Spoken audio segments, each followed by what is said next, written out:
Qu'est-ce qui est le plus important à tes yeux? Et qu'on peut avoir plein de réponses, peut aller dans toutes sortes de directions. C'est-tu ton compte en banque? C'est-tu ton portefeuille? C'est-tu ton travail? C'est-tu tes investissements? Ta maison? Ta voiture? Ta motoneige? Ta famille? Ta douce moitié? Tes enfants? L'amour? Qu'est-ce qui est le plus important selon toi? Salut les passionnés, je suis Pascal Auger, puis moi, j'aime aider les gens qui sont en réflexion et qui sentent le besoin de prendre une pause de leur quotidien pour mettre plus de sens, plus de liberté, plus de bonheur dans leur vie. Qu'est-ce qui est le plus important? On va clarifier ça. Les 3 choses les plus importantes. De 1, la vie. C'est ça qui est la plus grande valeur. La vie. Si tu n'as pas de vie, tu n'as rien. Hein? On commence vraiment à la base. La vie, c'est être présent, c'est de profiter de chaque jour, d'en faire une grande aventure. Toi, t'en fais quoi avec cette vie-là? D'ailleurs, tu prends peut-être des billets de loterie. Tu veux être chanceux un jour, gagner à la loto, puis être riche, puis t'acheter plein d'affaires, offrir des cadeaux aux gens et tout. Savais-tu que déjà, t'as gagné à la plus grande loterie de l'univers? C'est pas banal, là. La vie, c'est la plus grande loterie. Écoute bien ça. Là, je vais te rendre mal à l'aise un peu. Mais ça vaut la peine. OK? Pour avoir la vie, ça prend quoi? Ça prend des spermatozoïdes, puis ça prend une ovulation. Ton père, là, puis là, tu peux penser au voisin, puis à ton oncle, si tu veux. Ton père, là, des spermatozoïdes, là, il a dû en avoir un peu. Il a dû avoir quelques éjaculations dans sa vie, hein? Mettons qu'il est en moyenne, là, 3-4 fois par semaine, fois 52 semaines, fois le nombre d'années qui est au... Bon, tu me vois venir, là?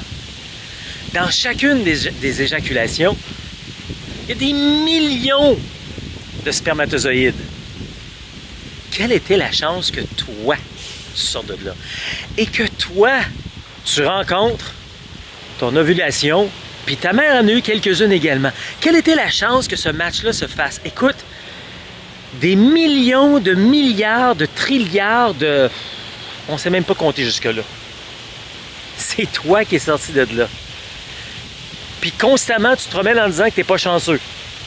Que tu es né pour un petit pain. Tu n'étais même pas encore né que tu avais gagné la plus grande loterie. Puis pour gagner cette loterie-là, le spermatozoïde, c'est celui-là qui est le plus fort, le plus puissant, qui ressort parmi les autres. Hey! À un certain moment de ton existence, tu étais le plus fort, le premier de classe, le premier de ton groupe. Ça a l'air banal de dire, mais pense-y 2 secondes, c'est comme ça que tu as commencé ton existence. La vie est phénoménale. On t'a offert cette vie-là. Et maintenant, t'en fais quoi avec cette vie-là? Là, on va pas s'embarquer dans de la réincarnation et tout ça, même si il y a de la réincarnation, tu t'en rappelles pas plus. T'sais, des gens qui disent « Ouais, mais tu sais, dans la prochaine vie, je vais être meilleur. » Non, regarde. Prochaine vie, on n'est pas là. Qu'est-ce que tu fais avec celle-là que tu as aujourd'hui? C'est sûr qu'on peut trouver plein d'excuses. Ouais, mais tu sais, c'est ça. Je suis né pour un petit pain. Tu sais, nous autres, on était pauvres dans ma vie. Fait que normal qu'aujourd'hui, je suis pauvre. Ou, tu sais, je suis handicapé. Ou... Puis ça, là, c'est une minorité de personnes. La majorité, on est dans la classe moyenne, etc. Puis même là, si tu vas là, voilà, t'es pas dans une famille très très riche non plus, là, tu sais, là. Prendre une couple d'exemples. Tony Robbins, ça dit quelque chose, ça? Quand on va terminer de regarder la vidéo ici, là, on va faire un tour, tape ça sur Google, Tony Robbins. Son vrai prénom, c'est Anthony, et Anthony, on les appelle tous Tony Robbins. Tony Robbins, un bonhomme extrêmement populaire et connu aujourd'hui, qui vaut bien de l'argent, mais c'est pas ça le but, là. Ce gars-là, là, à 17 ans, il dormait dans sa Beetle. Il dormait dans sa Beetle, il n'y avait pas de place à dormir, pas d'hébergement. Et doucement, il s'est pris en main. Il est devenu ce qu'il est aujourd'hui. C'est phénoménal, l'histoire de ce bonhomme-là. Là, si tu me dis, ouais, OK, ça se peut se faire, mais lui, il avait tous ses morceaux, puis... Stephen Hawking, connais-tu celui-là? Grand scientifique qui nous a fait plein de découvertes et tout. Paraplégique. On a toujours plein de raisons et d'excuses pour pas avancer. Qu'est-ce que tu fais de ta vie? Est-ce que c'est une aventure? Hey! Ça ici, la vie, c'est un terrain de jeu. Est-ce que tu en profites? Est-ce que tous les jours tu te dis, wow, aujourd'hui j'ai une chance de recommencer, de refaire de quoi, de recommencer à zéro, j'ai fait une gaffe la veille ou de poursuivre sur quoi je m'en vais? Si je te donnais un livre, il y avait 10 chapitres dedans. 10, 12 chapitres. Puis quand tu finissais un chapitre, tu tournes la page, commences un nouveau chapitre, c'est exactement la même chose. Exactement. Même situation, même histoire, même mot à mot. Je trouverais ça plate en maudit, là. C'est quoi ça, ce livre-là? Pas un best-seller là. Tente pas de lire ça. Next! Si à tous les soirs, quand tu t'installes pour regarder la télé, là, 19h, 20h, t'allumes ta télé. Aujourd'hui, on est rendu avec 400 postes. Là, à 19h, à tous les soirs, il y avait exactement le même programme sur les 400 chaînes. Le même, là, que tu as vu hier, l'avant-hier. Même affaire. Tu dirais quoi? C'est même plate, cette affaire-là. Même affaire tout le temps. C'est ce que je m'en vais avec ça, là. Est-ce que tu fais de ta vie une aventure? Fais-tu des choses différemment, autrement? Sors-tu de ta bulle, de ta zone de confort? Ou est-ce que bien assis sur le sofa, tu regardes les gens sortir de leur zone de confort? Hey, c'est donc bien cool, c'est le fun! Est-ce que tu profites pleinement de la vie qui t'est offerte? Fais pas comme bien des gens, rendus à 82 ans sur leur vie de mort, leur lit de mort, regretter de ne pas avoir fait certaines choses. La vie. La chose la plus importante, la plus précieuse que tu as. Deuxième, tu peux encore partir. Ah ben là c'est l'amour. Là, c'est ma famille. Là, c'est mes investissements. Là, c'est mon portefeuille. Tu n'auras rien de tout ça si tu n'as pas la santé. La santé, ça passe après la vie, là. De la vie. Ça passe en avant de tout. Ta famille, ton travail, tes activités. Tu n'as pas de santé. Tu fais rien de tout ça. Malheureusement, il y a beaucoup de gens qui abusent de leur santé à cause de leur activité, de leur travail, puis se retrouvent avec un paquet de problèmes. Parle-en à bien des millionnaires du sport qui aujourd'hui se promènent peut-être avec des béquilles, des vis dans les pimpos à avoir de l'argent, mais parle-en à Michael Schumacher, grand champion de F1 qui aujourd'hui, on le voit vraiment plus, paraplégique à cause d'un banal accident. La santé, numéro 2 là-dedans.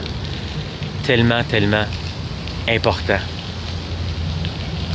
Numéro 3, ben là, ça doit être ma job, là, ça doit être ma famille, mes enfants, mes petits-enfants.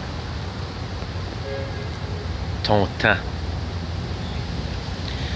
Ton temps, troisième plus grande valeur dans ta vie. Après la vie, après la santé, tu ne pourras jamais récupérer ton temps. As-tu réalisé que toutes les secondes qui passent en une journée ne reviendront jamais? Comment tu investis ce temps-là? Où est-ce que tu l'investis? Perdre son temps par plaisir, des fois, c'est bien correct. T'sais. Il y a des choses qu'il faut faire. Juste Mais perdre son temps pour perdre son temps, prendre le temps de vivre ce que l'on vit, que chaque chose que tu fais a une valeur, que tu fais pas des affaires que tu n'as pas le goût de faire. Arrête de vouloir faire plaisir à la planète. La planète va tourner encore quand tu seras plus là. Toi, est-ce que ça te fait plaisir, cette activité, voyage, sortie, événement, couple, travail? Oui, génial, continue. Puis, par contre, répète pas les mêmes pages tout le temps. Réinvente-toi, fais-toi du plaisir, donne-toi du plaisir. Mais si c'est un fardeau de voir ça, ton temps est un fardeau. Tu te lèves le matin, puis tu vas répéter la même affaire que la veille, puis t'aimes pas ça. Mais pourquoi tu fais ça? Ton temps est tellement précieux, limité. Calcule les jours, les heures, les secondes qu'il y a dans une vie. Tic, tic, tic, tic, ça passe et c'est fini. Puis si tu penses qu'il est trop tard, je suis rendu à 44, trop tard pour faire des choses de même, 60, 70, il n'est jamais trop tard. Décourage-toi pas. Puis s'il faut que tu fasses un grand changement, pourquoi pas? Tu vas peut-être découvrir autre chose de fascinant en toi. Il y avait un bonhomme qui était prévu pour être un grand joueur de soccer dans les années 60. Gardien de but pour, si je ne me trompe pas, c'est Madrid. Vouait une grande carrière. Puis tu sais, au soccer, au foot, tu peux être un dieu, tu peux bien gagner ta vie, puis avoir tout ce que tu veux, puis ça te tombe du ciel et tout, hein? Malheureusement, il y a eu un accident. Il ne pouvait plus marcher. Ça a pris des mois avant qu'il réapprenne à marcher. Donc, imagine sa carrière, imagine le découragement que cette personne-là a dû avoir. Une vraie histoire, là. Ça doit être quelque chose, hein? T'es voué comme pour être un dieu presque, puis plus rien. Pendant qu'il était à l'hôpital, à perdre du temps, il a décidé d'investir son temps à se divertir, à se faire du bien. Commencer à apprendre à jouer de la guitare. Passer le temps, comme on dit. Plus il jouait de la guitare, plus il aimait ça, finalement. Plus il aimait ça, plus il en jouait, plus il découvrait quelque chose de nouveau. Sorti de zone de confort, ici, là. C'est pas sa patente, la guitare. À un moment donné, il a pris du mieux. Il a retrouvé ses deux pattes. Il a commencé à participer à une couple de compétitions de chant. Il a commencé à être une certaine popularité, puis à gagner. Quelques années plus tard, il est devenu l'un des artistes les plus populaires de la planète. Je te parle ici de Julio Iglesias. C'est son histoire. Va la voir si tu veux sur Internet. Julio Iglesias aurait pu avoir une grande carrière de footballeur. Ça n'a pas marché. Il s'est reviré de bord. Il est devenu qui il est aujourd'hui, une légende de la musique, de la chanson. Je termine avec un autre exemple pour toi. Tu vas dire, ben oui, mais Julio Iglesias, il était jeune quand ça s'est arrivé. C'est vrai. C'est vrai. Un bel exemple pour la jeunesse, vraiment, de ne pas se décourager, même si hey, la vingtaine, là, c'est fait pour faire des erreurs, puis recommencer, puis let's go. Hein? Faut pas se décourager avec ça. Ouais, mais tu sais, moi, Pascal, j'ai 44, j'ai 52, j'ai 65. Plus le temps là, de recommencer. Il y a un bonhomme qui a fait faillite de nombreuses fois dans sa vie. De nombreuses fois. Il a passé à travers la Première Guerre mondiale. Il a passé à travers la Grande Dépression. Il a passé à travers la Deuxième Guerre mondiale. As-tu réalisé qu'il y a des générations qui ont fait ça? 2 guerres, 1 dépression. Ça a été fait fort, hein? À l'âge de 66 ans, après avoir accumulé des faillites, mais aussi de l'expérience, de l'expertise, a développé sa grande chaîne. Aujourd'hui, on a évolué, c'est peut-être pas ta chaîne préférée, mais c'est pas grave. On parle ici là, de motivation, de se lancer, puis de ne pas avoir peur d'avancer. Il s'agit du colonel Sanders. Ah oui, PFK. Il a lancé ça à 66 ans. Y as-tu pensé? après des faillites, des divorces, des problèmes. Comment ça savoir si tu es d'accord? Tu peux me le dire si tu n'es pas d'accord. Ici en bas dans la bulle, il y a une place.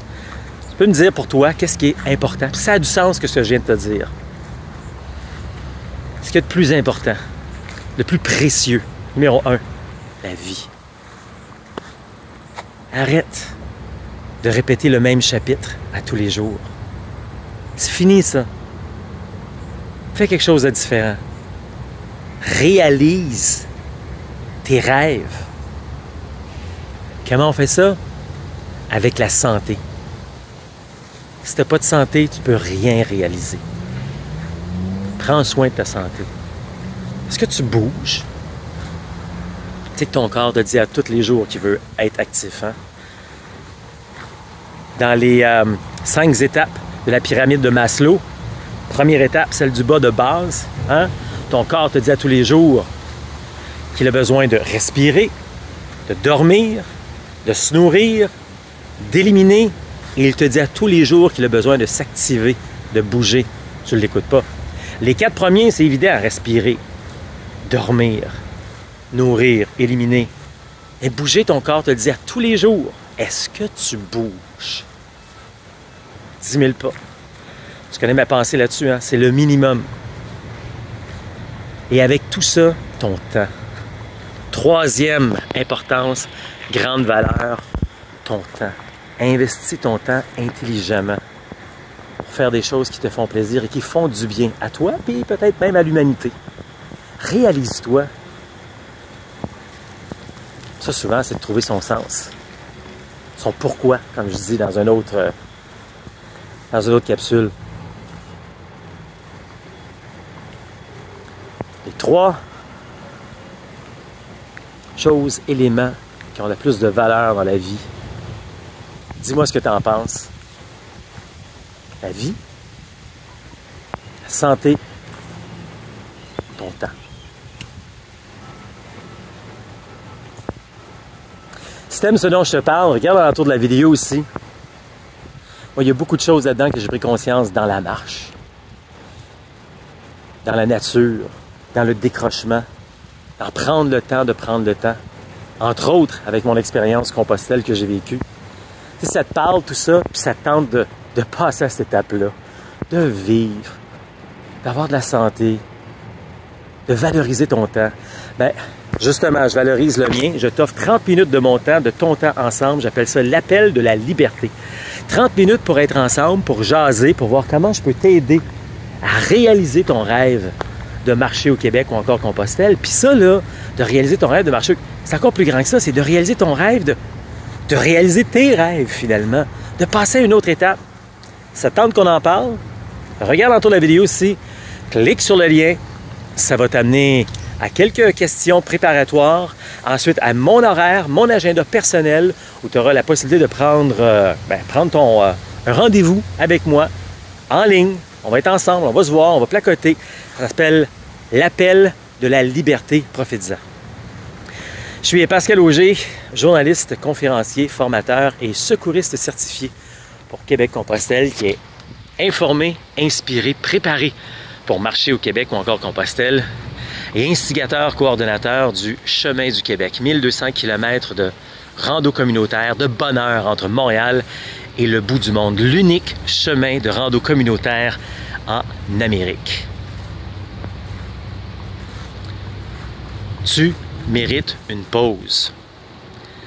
Alors réalise ton rêve de marcher au Québec ou encore Compostelle. Ça marche.